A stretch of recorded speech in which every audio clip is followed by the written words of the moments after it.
everyone. I'm out on the trail, getting my steps in.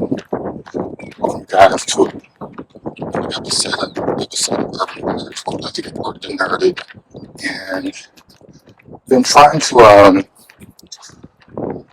I guess, be in kind of like quiet reflection and my kind of post-stroke journey.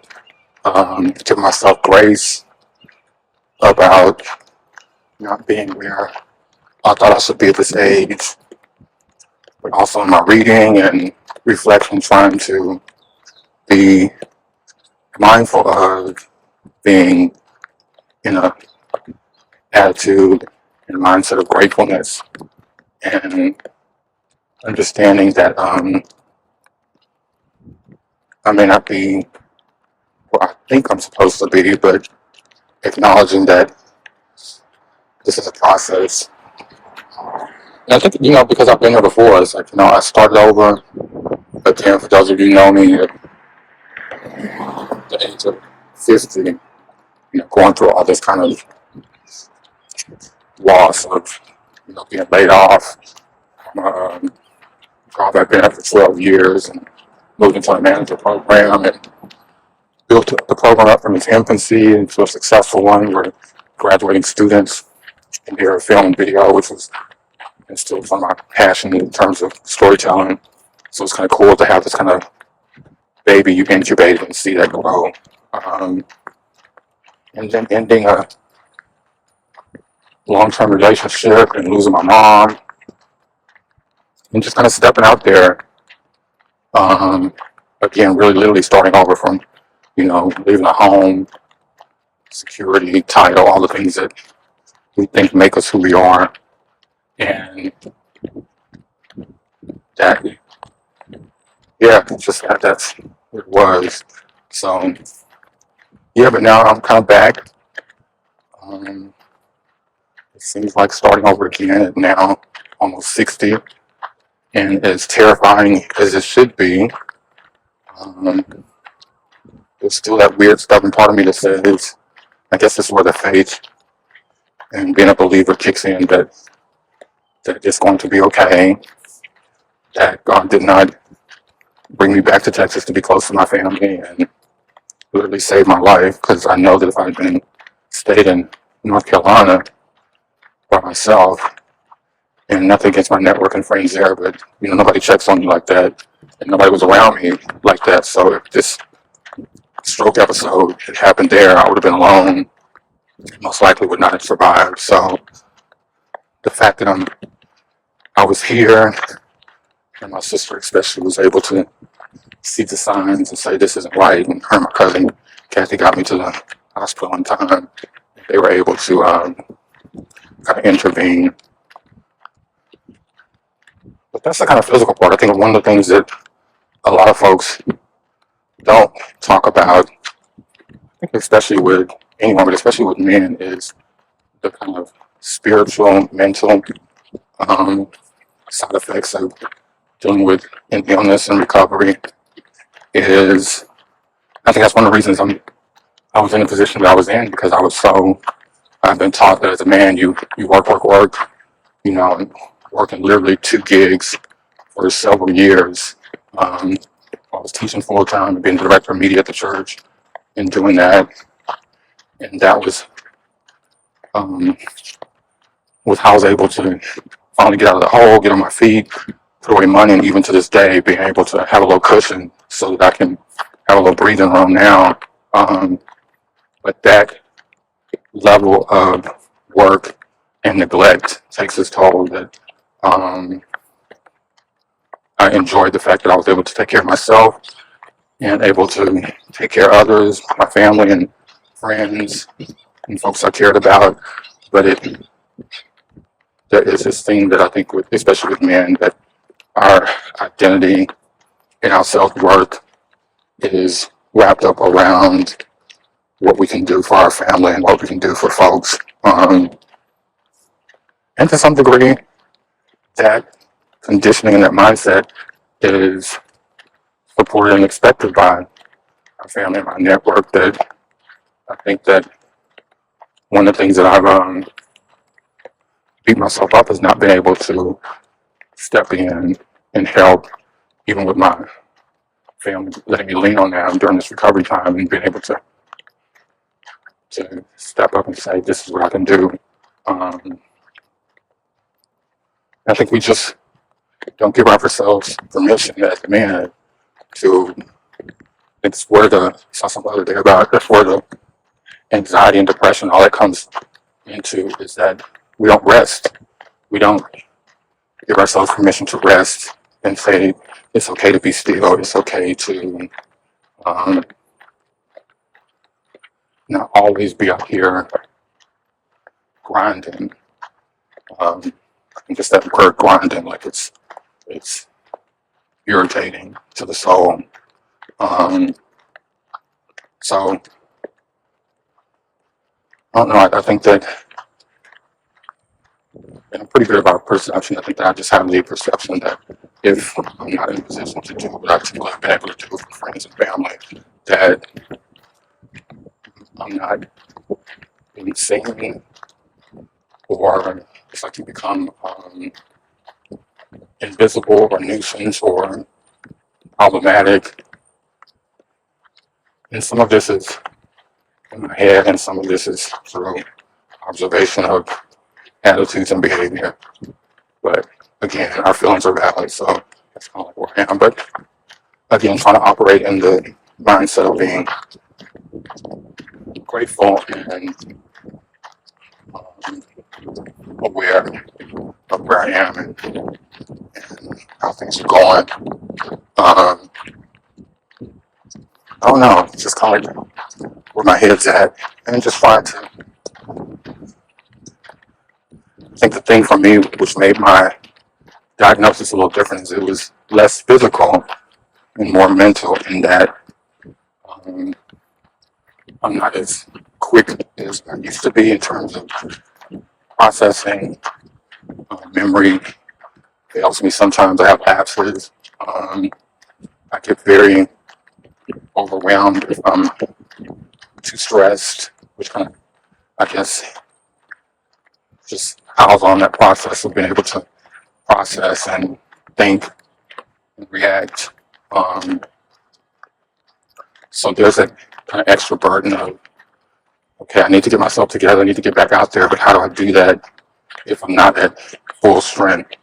And people look at you, and because you're able to walk, for the most part, you're not drooling, and you're not paralyzed or any of those kind of obvious physical side effects or ramifications of a stroke. People just make the assumption that you are at 100% and that you should, basically be out there getting it together and, grinding. I think the thing that has kept me, about to go over this sketchy bridge, but in the groove, some trust in the bridge is gonna be alright. Anyway, so what was I at? Just I don't remember that again. So yeah, just kind of like being in the process of understanding that my recovery process and stroke and all that is very different and very individual, and that I had to understand that it is more mental for me. And for me, that's kind of like my superpower. But I'm creative. I'm a writer. I'm an educator. My persona was based on my ability as a culture critic and even as an educator to take kind of these complex ideas and break them down so that other folks who are not as versed would be able to understand these concepts or the ideology or whatever it is I was trying to convey. And to some extent, it's still there. It just sometimes takes me a little longer to get to from point A to point B as it used to. It seems like that was just kind of instantaneous for me. And so for me, and trust me, with recovery and being a stroke survivor and the awareness is understanding that, just like I do my daily walks and easing myself back into the gym, so I'm trying to build back up my physical stamina. For me, which has been just as important, sometimes maybe even more important, is that I've made a point to make sure I'm exercising my creativity and my mental state. So literally, I was barely out of the hospital and was still using a walker to get around. And shout out to my brother Narcelle, who called my sister and asked if I was maybe up for a video editing project. And in a lot of ways, I was right on time because it allowed me to kind of roll up my sleeves and begin the kind of mental therapy, if you will, in terms of exercising that portion of my brain that had been not damaged, but at least affected. So beginning to kind of build that muscle back up. And trust me, there have been days still that it is a incredible fight to want to get out of bed, to want to get up.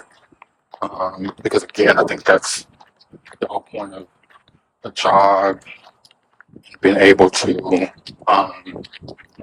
bring money to not only help yourself but help those around you.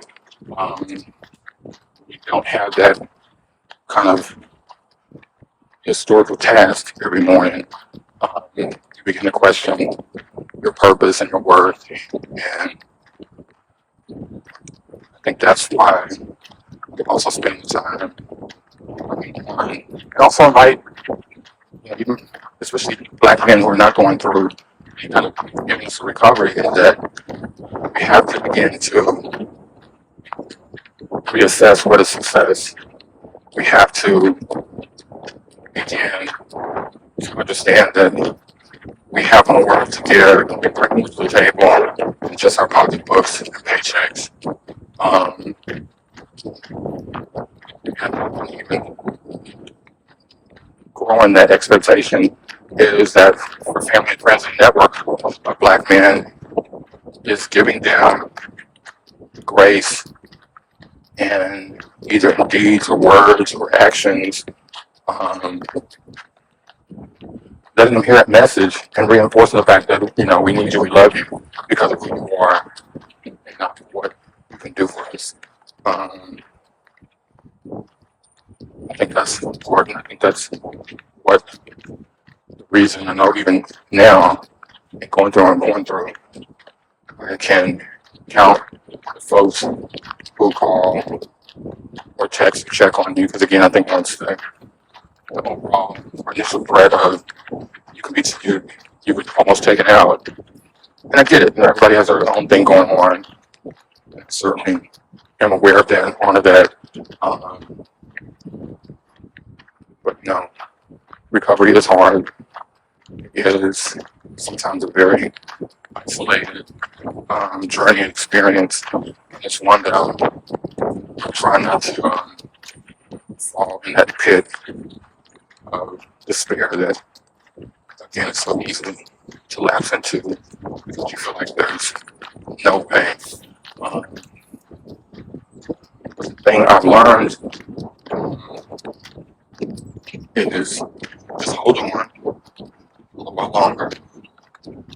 It's not always going to be dark, always going to be in the valley. I think that's one of the cool things about being older is that you definitely have a point of perspective that you've seen this kind of pattern of, if it's rough, it may seem very rough while you're in it, but understand the clouds will break, the sun will come out again. I'm just a true believer in that, better days are ahead.